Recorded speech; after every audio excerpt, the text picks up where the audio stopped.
Welcome back, everybody. Today, I'm going to teach you how to add templates in WordPress using Elementor. This is incredibly useful if you want to create reusable design elements or save time by using pre-built layouts across your website. Let's jump right into it. First, you'll need to go to your WordPress website dashboard by logging in with your admin credentials.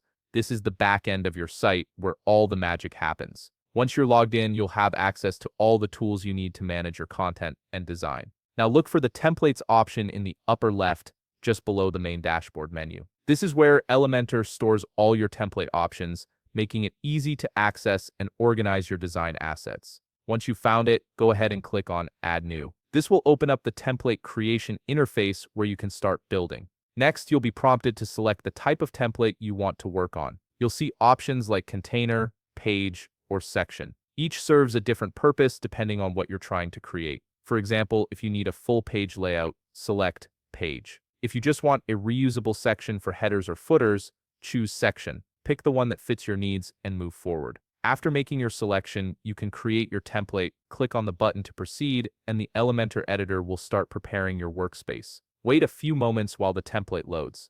This shouldn't take long, but it's important to let it fully initialize so you can work smoothly without any glitches. Once the editor is ready, you have the freedom to choose what template you want. Simply click the folder button and you'll see a library of available templates pop up. Browse through the options and select the one that matches your vision. When you've found the perfect fit, press Insert and the template will be added to your page instantly. And there you have it.